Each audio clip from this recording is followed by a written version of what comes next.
वक़ाल अल्लाहु तआला फ़ी मौज़िइन आख़र क़द कानत लकुम उस्वतुन हसनतुन फ़ी इब्राहीम वल्लज़ीना मअहु।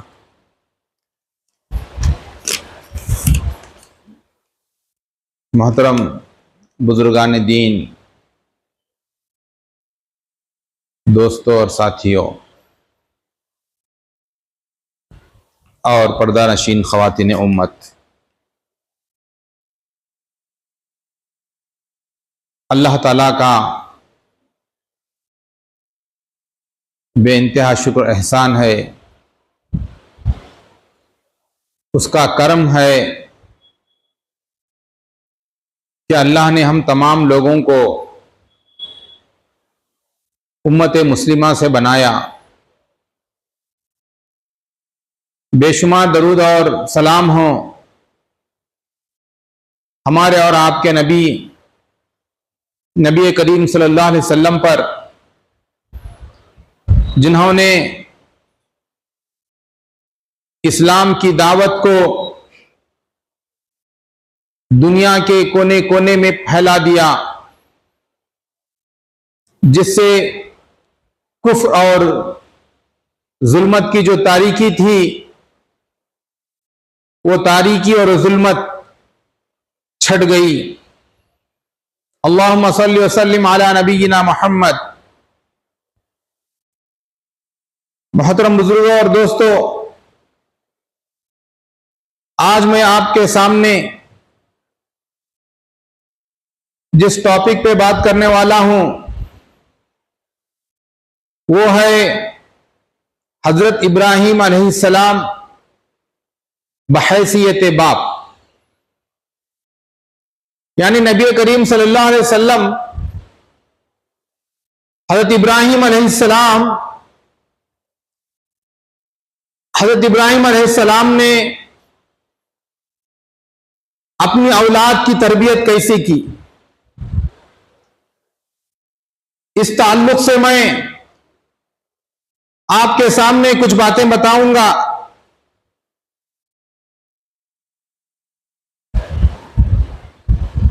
हजरत इब्राहीम अलैहिस्सलाम, उनकी जिंदगी मुख्तलिफ रोशन पहलू हैं उनकी जिंदगी के। आपकी सीरत का मुताला किया जाए तो ये बात मालूम होती है कि इब्राहीम अलैहिस्सलाम ने एक बाप होने की हैसियत से अपनी औलाद की तरबियत कैसे की। कुरान मजीद में इब्राहीम अलैहिस्सलाम के ताल्लुक से कहा गया,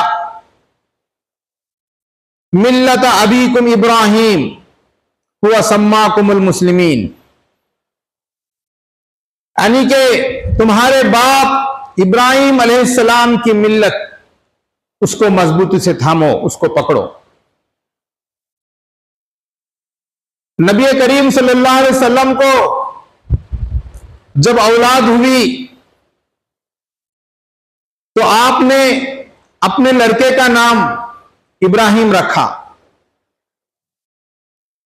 पूछा गया वजह तस्मिया इसकी क्या है, इसका क्या सबब है, आपने अपने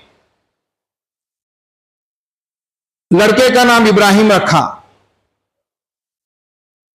फरमाया कि मेरे बाप इब्राहीम अलैहिस्सलाम, उनका नाम भी इब्राहीम था, लिहाजा मैंने अपने बच्चे का नाम इब्राहीम रखा। तो मोहतरम हाजरात, इब्राहीम अलैहिस्सलाम की जिंदगी के बहुत ही रोशन पहलू हैं। उनकी जिंदगी, इब्राहीम अलैहिस्सलाम की जिंदगी हमारे लिए लायक नमूना है और हमारे लिए उनकी जिंदगी एक आइडियल है। हर मामले में इब्राहीम अलैहिस्सलाम की जिंदगी हमारे लिए एक मॉडल हो सकती है। कुरान मजीद में अल्लाह ने इरशाद फरमाया, क़द कानत लकुम उस्वतुन हसना, यकीनन तुम्हारे लिए इब्राहिम अलैहिस्सलाम की जिंदगी एक उसवा-ए हसना है, एक काबिल तकलीद जिंदगी है।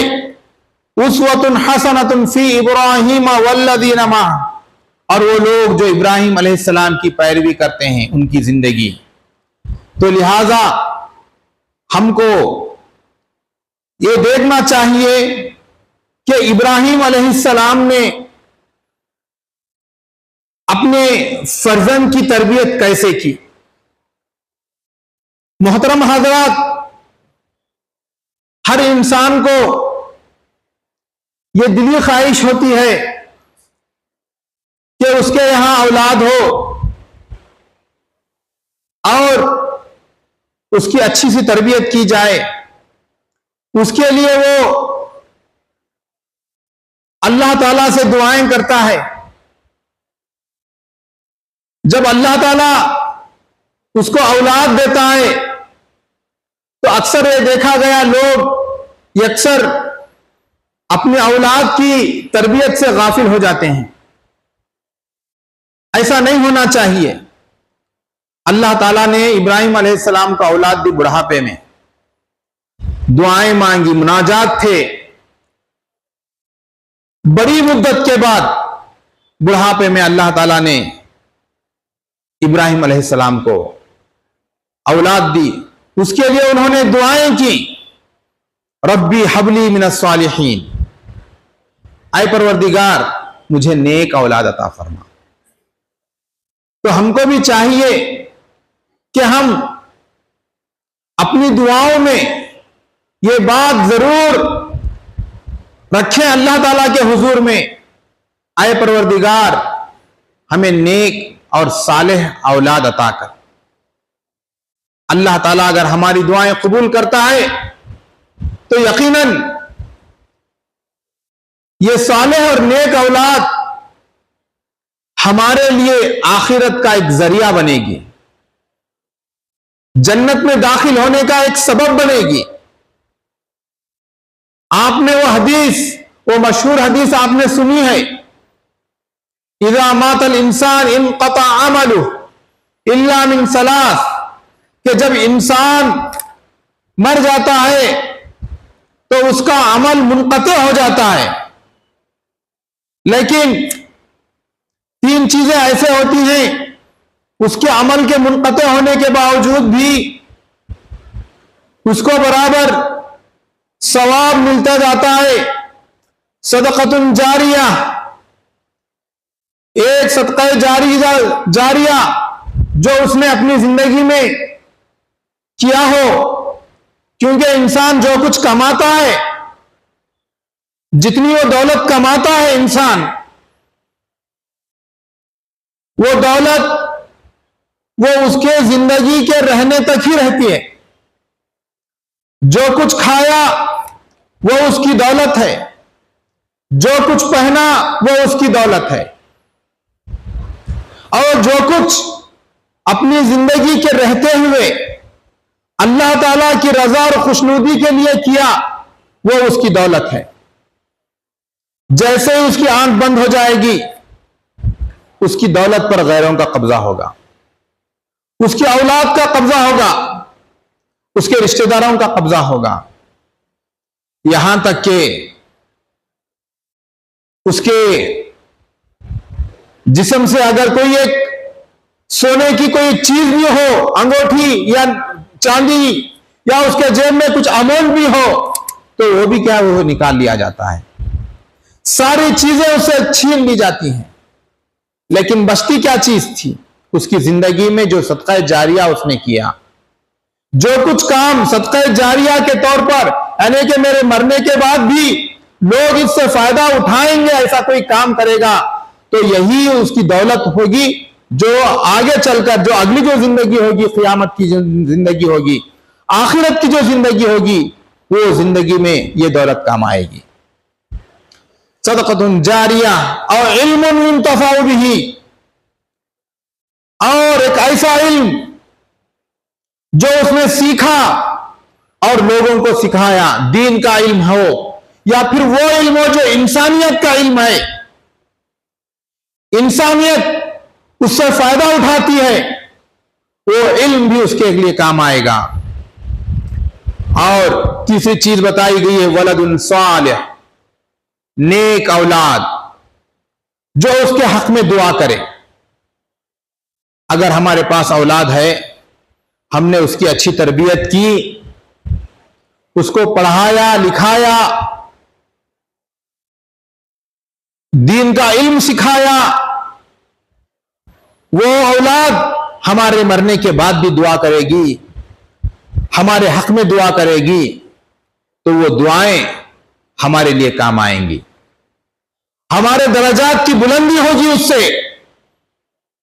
एक हदीस में आता है, हज़रत अबू हुरैरा से रिवायत है, अल्लाह के नबी सल्लल्लाहु अलैहि वसल्लम फरमाते हैं कि जब इंसान जन्नत में चला जाएगा उसके दर्जे के मुताबिक, तो देखकर हैरान होगा कि मेरा जो अमल था वो बिल्कुल कम था, लेकिन यहां पर मेरा जन्नत में इतना बुलंद दर्जा कैसे मिल गया। उससे कहा जाएगा कि यह दर्जा तुम्हें तुम्हारी औलाद की तरफ से मिला, इसलिए कि तुम्हारी औलाद ने तुम्हारी मग़फ़िरत की दुआएं की, तुम्हारे दर्जात की बुलंदी की दुआएं की। तो पता चला कि अगर हम अपनी औलाद की सही तरबियत करेंगे, नेक बनाएंगे अपनी औलाद को, तो यह औलाद हमारे मरने के बाद भी हमारे हक में दुआ करेगी। तो ये दुआएं हमारे लिए दर्जात की बुलंदी का बाइस बनेगी। तो मोहतरम हाज़रात, जब औलाद होती है तो अल्लाह ताला का शुक्र बजा लाना चाहिए, और 7वें दिन उसका अकीक़ा करना चाहिए।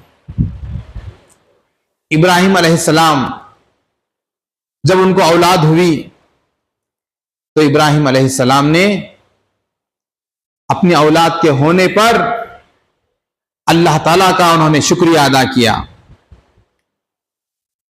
उन्होंने शुक्रिया यह किया, अल्हम्दुलिल्लाहिल्लज़ी वहबली अलल किबरी इस्माइल व इसहाक इन्ना रब्बी लसमीउद दुआ। क्या अल्लाह तेरा शुक्र है कि तूने मुझे बुढ़ापे में इस्माइल और इसहाक जैसी औलाद अता किया। बेशक मेरा रब दुआओं को सुनने वाला है। तो मोहतरम हाज़रात, तरबियत में जो सबसे अहम किरदार होता है वो किरदार मां का होता है। इब्राहिम अलैहिस्सलाम ने हाजरा अलैहिस्सलाम और उनके बेटे इस्माइल अलैहिस्सलाम को काबतुल्लाह के पास छोड़कर चले गए। बेआब हो गया, बंजर इलाके में छोड़कर चले गए, सीरिया को चले गए। बताओ वहां पर कौन मौजूद थे? वहां पर मौजूद थी उनकी मां हाजिरा अलैहिस्सलाम। उन्होंने इब्राहिम हजरत इस्माइल अलैहिस्सलाम की अच्छी से अच्छी तरबियत की और उनको जितना भी हो सका तरबियत में कोई कसर नहीं छोड़ी। शायर ने कहा कि यह फैजान नजर थी या मकतब की करामत थी, सिखाए किसने इस्माइल को आदाब फर्जंदी। मोहतरम हाजरात, अगर हम असलाफ की जिंदगी में का जायजा लेंगे कि उन्होंने कैसे तरबियत की, तो एक नाम आता है हजरत इमाम अर-रबिया अर-राय का। उनकी वालिदा ने उनकी तरबियत बड़ी बेहतरीन अंदाज से की। उनके वालिद अब्दुल रहमान फरूख, ये जब इनकी शादी हुई, शादी के कुछ माह के बाद इनको जिहाद में जाने का मौका मिला, तो उन्होंने 30,000 अशरफियां अपनी बीवी के हवाले किए। उस वक्त उनकी बीवी हमल से थी। जिहाद में निकल गए। आर्मीनिया, अजरबैजान, ऐसे दूर दराज मुल्कों में चले गए। 28 साल तक वापस नहीं आए। जब वापस हो रहे थे तो तरह तरह के खदशात, तरह तरह के ख्यालात उनके जहन में घूम रहे थे। कोई खबर नहीं अपनी बीवी की। सोच रहे थे पता नहीं मेरी बीवी का क्या हाल है, आया वो जिंदा है या मर चुकी, मेरी औलाद हुई है, लड़का है या लड़की है, वो जिंदा है या वो भी दुनिया से रुखसत हो चुकी, मेरे घर का क्या हाल है। ये तमाम चीजें उनके जहन में घूम रहे थे। जब मदीना पहुंचे, रात का वक्त था, तो देखा कि घर बिल्कुल बदला बदला सा नजर आ रहा है। घर को जिस हालत में छोड़ गए थे बिल्कुल अक्सर बदल चुका था। ऊपर एक मंजिल बन चुकी थी। दरवाजा खटखटाया, एक नौजवान निकला। अब्दुल रहमान फरूख देखकर परेशान हो गए। गीरत के मारे कहने लगे कि तुम किसके घर में घुस आए हो, यह मेरा घर है। लड़के ने कहा कि आप किसके घर में घुस आ रहे हैं, यह तो हमारा घर है। आपको यह ज़ेब नहीं देता कि गैरों के घर में जबरदस्ती आप घुस आए। बाप बेटे में यह तल्ख कलामी चल रही है। दोनों में कोई शनासाई नहीं थी, पहली मर्तबा देख रहे थे। यह जो तल्ख कलामी हो रही थी, जो तकरार चल रही थी, यह जो बहस चल रही थी, मां ने देख लिया, सुन लिया। बाहर आकर देखी ये कौन है, ये परेशान हो गई। फिर जब नजदीक जाकर देखा तो समझ गए कि तो मेरे शौहर हैं। फिर बोले कि बेटा ये तुम्हारे अब्बू हैं। ये तो फौरन बाप ने बेटे से गले लगाया। दोनों देर तक रोते रहे, जज्बात से मगलूब होकर। उसके बाद घर में पहुंचे, आराम किया। पूछा कि मैंने तुमको अमानत के तौर पर 30,000 अशरफियां दी थी, तुमने क्या किया। उन्होंने कहा कि मैं आपको सुबह बताऊंगी। सुबह हुई, इमाम रबिया राय ये पहले चले गए मस्जिद को। उसके बाद बाप चले गए मस्जिद को। नमाज हुई, नमाज के बाद दर्स चल रहा है। बाप पीछे बैठकर सुन रहे हैं दर्स, क्योंकि चेहरा सही से उन्होंने देखा नहीं था रात के वक्त अपने बेटे का। एक तो पीछे बैठे हुए थे। उन्होंने बाजू हमनशी आदमी से पूछा कि कौन आलिम है, ये किसका दर्स है। उन्होंने कहा क्यों आप नहीं जानते, ये मदीने का सबसे बड़ा आलिम दीन है। मदीने का हर शख्स इसको जानता है। यह है इमाम रबिया राय। दर्स हो गया। और अब्दुल रहमान बिन फरूख अपने घर गए। बीवी ने कहा आपने दर्स सुना। हाँ सुना मैंने, बड़ा जामे दर्स था, बड़ा अच्छा दर्स था, बहुत अच्छे एक आलिम दीन थे।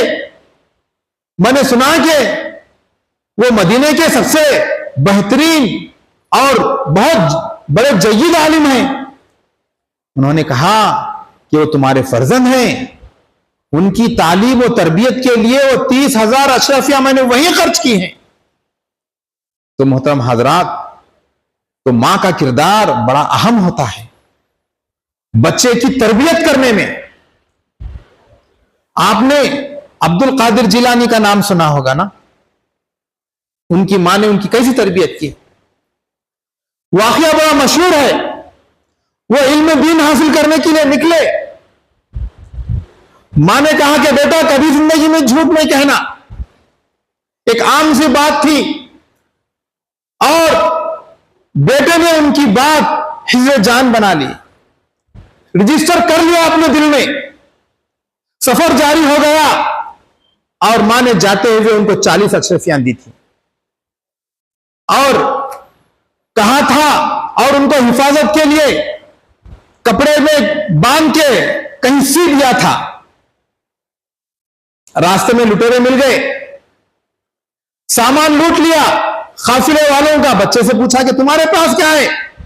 उन्होंने कहा कि मेरे पास 40 अशरफियां हैं। डाकू परेशान, ये बच्चा तो हमसे मजाक तो नहीं कर रहा है। आमतौर पर यह होता है कि लोग डर के मेरे झूठ कहते हैं, मेरे पास कुछ नहीं है, कुछ नहीं है मेरे पास, देख लो, छुपा देते हैं अपने सामान को। लेकिन ये लड़का कह रहा है कि 40 अशरफियां हैं।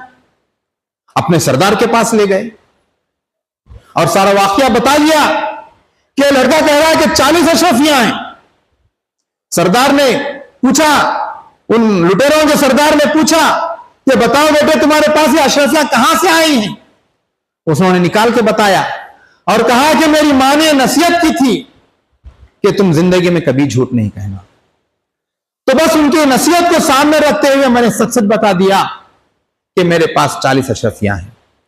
बात सिंपल थी, लेकिन ये बात वो लुटेरों की टोली पर इतनी असर कर गई, उन्होंने अपने काम से तौबा कर लिया। तो मोहतरम हाजरात, ये चीज होती है। इब्राहिम अलैहिस्सलाम ने जब अपने बच्चे को बेआब हो गया मैदान में छोड़ गए, बड़े हो गए, शादी भी हो गई, इब्राहिम अलैहिस्सलाम आया करते थे अपने औलाद से मिलने के लिए। एक मर्तबा आए, इत्तेफाक ऐसा हुआ उस वक्त इस्माइल अलैहिस्सलाम घर पर मौजूद नहीं थे।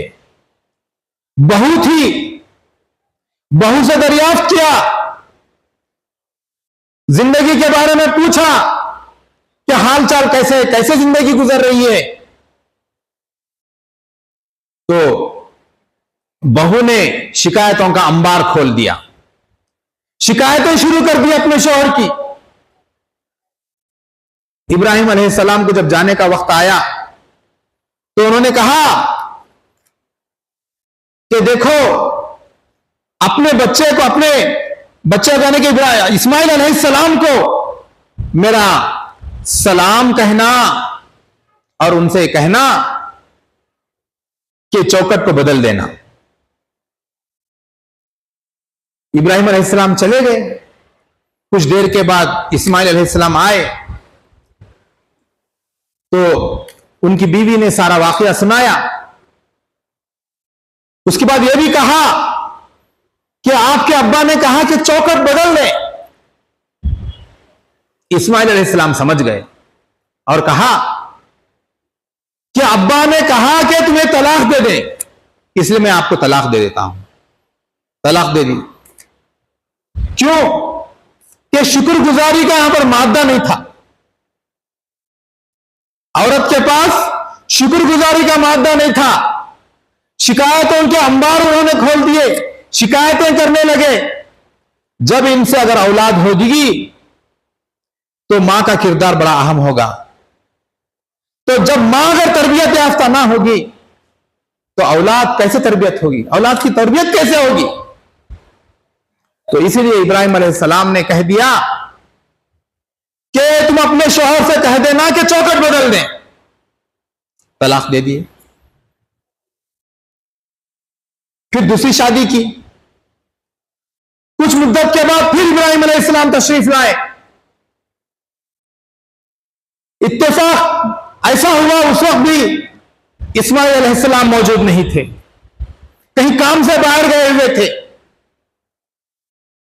पूछा कि तुम्हारे शौहर कहां हैं, और जिंदगी के बारे में उन्होंने दरियाफ्त किया कि तुम लोगों की जिंदगी कैसे चल रही है।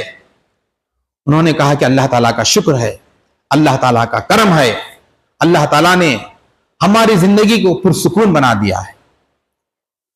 इब्राहिम इस्लाम खुश हुए और कहा कि जब तुम्हारे शौहर आएंगे तो मेरा सलाम कहना और उनसे कहना कि इस चौखट को बरकरार रखें। तो मोहतरम हाजरात, ये होती है तरबियत। इब्राहिम अलैहिस्सलाम ने और उनकी बीवी हाजरा अलैहिस्सलाम ने हजरत इस्माइल अलैहिस्सलाम की तरबियत कितने अच्छे अंदाज से की। दूसरी बात, इब्राहिम अलैहिस्सलाम ने सबसे पहले अपनी औलाद को जो सबक सिखाया वो तौहीद का सबक सिखाया। फरमाया, कुरान मजीद में अल्लाह ताला इरशाद फरमाता है, वस्सा बिहा इब्राहिम बनी व याकूब या बनिया इन्नल्लाह अस्तफा लकुमुद्दीन फला तमूतुन्ना इल्ला व अंतुम मुस्लिमून। इब्राहिम अलैहिस्सलाम ने अपनी औलाद को वसीयत की कि तुम जिंदगी भर इस्लाम पर कायम रहना, तौहीद पर कायम रहना। यह सबसे पहला दर्स होता है तौहीद का अपनी औलाद के लिए। और औलाद की तरबियत के सिलसिले में माहौल का सही होना भी बहुत जरूरी होता है। माहौल कैसे हो? एक तो माहौल होता है स्कूल का, एक माहौल होता है घर का, एक माहौल होता है घर के आसपास के इलाके का, गली का और एरिया का। यह पूरा माहौल सही होना चाहिए, वरना गलत माहौल में अगर हमारी औलाद अगर रहती तो उस माहौल के असर से उनकी जिंदगी मुतासिर हो जाती। हजरत इब्राहिम अलैहिस्सलाम ने अपनी औलाद की तरबियत के सिलसिले में माहौल को भी उन्होंने सामने रखा। फरमाया, रब्बना इन्नी अस्कनतु मिन ज़ुर्रियती बिवादिन गैरि ज़ी ज़रअन इंदा बैतिकल मुहर्रम। रब से दुआ करते हैं, ऐ परवरदिगार, मैंने अपनी औलाद को एक ऐसी जगह छोड़ आया हूं जो बेआब व गिया है, एक बंजर जमीन है जहां कोई दाना पानी उगता नहीं है। इंदा बैतिकल मुहर्रम, तेरे घर के पास मैंने आबाद किया है। किस लिए? रब्बना लियुकीमुस्सलाह, सबब बताया, ऐ परवरदिगार, ताकि मेरी औलाद नमाज को कायम करे। तो सबसे ज्यादा जिस चीज की फिक्र हुई हजरत इब्राहिम अलैहिस्सलाम को, वो औलाद की, कि मेरी औलाद नमाजों की पाबंद बन जाए। इसलिए इब्राहिम अलैहिस्सलाम ने अपनी औलाद को कहां आबाद किया? ऐसी जगह आबाद किया जो गैर ज़ी ज़र है, बंजर इलाका है, जहां पर कोई दाना पानी उगता नहीं है। आज हमारा माहौल क्या है? हम लोग दूसरी फैसिलिटी देखते हैं, दूसरी सहूलतें देखते हैं कि हमारा घर कहां होना चाहिए, मार्केट के बिल्कुल करीब होना चाहिए, जहां पर स्कूल करीब हो, जहां पर क्या है, मार्केट करीब हो, जहां पर हर चीज की हमें सहूलतें हो। लेकिन हमारी नजर इस पे नहीं होती कि वहां पर दीनी माहौल कैसे होगा, वहां पर दीन कायम है कि नहीं है, उस पर हमारी नजर नहीं होती। तो हमारी नजर होनी चाहिए इस चीज पर कि हम जिस जगह आबाद होने जा रहे हैं, हम जिस जगह रहने जा रहे हैं वहां दीनी माहौल कैसा है, क्योंकि हमारे जब बच्चे होते हैं तो उस माहौल में रहेंगे, तो उस माहौल में परवान चढ़ेंगे तो उनकी तरबियत अच्छी सी होगी। तो लिहाजा हमारी नजर इस बात पर होनी चाहिए कि हम जिस घर में होते हैं उस घर का पड़ोसी कैसा है, दीनदार है या गैर दीनदार है। हम जिस मोहल्ले में रहते हैं वो मोहल्ला कैसा है, इस पर हमारी नजर होनी चाहिए। आया मोहल्ले में मस्जिद है या नहीं है, वहां के लोग नमाजी हैं या नहीं है, इस पर भी नजर होनी चाहिए। हम जिस स्कूल में अपने बच्चों को दाखिला करवाते हैं उस स्कूल पर भी नजर होनी चाहिए कि उस स्कूल में माहौल कैसा है, उस स्कूल का रहन सहन कैसा है, वहां का यूनिफॉर्म कैसा है, वहां के टीचर्स कैसे हैं और वहां कौन सी किताबें पढ़ाई जाती हैं और दीनी तालीम का उनसर वहां पर कितना है। इन तमाम चीजों पर हमारी नजर होनी चाहिए। अफसोस की बात है आज हम लोग कॉन्वेंटों में या ईसाई मिशनरी के जो स्कूल्स होते हैं वहां पर दाखिला कर देते हैं। ये नहीं सोचते कि वहां पर दीनी तालीम हो रही है नहीं हो रही है, इसके हमको अक्सर हम इससे गाफिल हो जाते हैं। वहां पर बाइबल पढ़ाई जाती है और बाइबल भी क्या होता है, उनका पढ़ना वहां पर जरूरी होता है, उसके 100 मार्क्स होते हैं, अगर उसमें फेल हो गए तो सारी किताबों में फेल। ये वहां पर कानून होता है और हमारे मुस्लिम बच्चे उसमें दाखिल करवा देते हैं। मोहतरम हाजरात, ऐसे स्कूलों में अगर हम दाखिल करवाते हैं बच्चों को तो हमें चाहिए कि हम एनालाइज करें कि हमारे बच्चे क्या सीख रहे हैं और उनकी दीनी तालीम और तरबियत हम बड़े शुद्ध मुद्द के साथ करना चाहिए और बड़ी गहरी नजर के साथ करना चाहिए। जैसे ही बच्चे स्कूल से वापस आते हैं उनको दीनी तालीम पर लगा देना चाहिए ताकि जो कुछ वहां पर पढ़े हैं उसका इजाला हो सकता है वहां पर कुफ्र और शिर्क की तालीम भी दी गई हो। अगर हम अपने बच्चों को दीनी मदरसों में हम दाखिल करेंगे, मकतब में हम पढ़ाएंगे, तो मकतब में बताया जाता है कि इस्लाम क्या चीज है, तौहीद क्या चीज है, शिर्क क्या चीज है, इन तमाम चीजों की तालीम दी जाती है। जब हम ये तालीम वहां पर हासिल करते हैं तो हमको पता चलता है कि स्कूल में जो कुछ पढ़ाया गया था बाइबल की शक्ल में वो तमाम चीजें गलत थी, वो कुफ्र की तरफ ले जा रही थी, वो रास्ता कुफ्र की तरफ जा रहा था, वो रास्ता शिर्क की तरफ जा रहा था। तो बच्चा क्या हो जाता है, अलर्ट हो जाता है, उससे बचने लगता है। तो लिहाजा हमको चाहिए कि जब हम स्कूल में भी दाखिल करते हैं तो एक सही स्कूल का हमें इंतखाब करें जहां पर दीन की तालीम हो रही हो। तो मोहतरम हाजरात, ये चीजें थी जो हजरत इब्राहिम अलैहिस्सलाम के ताल्लुक से कि उन्होंने अपने बच्चों की तालीम और तरबियत कैसे की वो आपके सामने मैंने रखा। मैं अल्लाह ताला से दुआ करता हूं कि अल्लाह ताला हम तमाम लोगों को जो कुछ कहा गया और सुना गया उस पर अमल करने की तौफीक अता फरमाए और इब्राहिम अलैहिस्सलाम की जो सीरत है, जो हमारे लिए आइडल और नमूना है, उस पर सख्ती से अमल करने की तौफीक अता फरमाए। आमीन। व आखिर दावाना अल्हम्दुलिल्लाह रब्बिल आलमीन।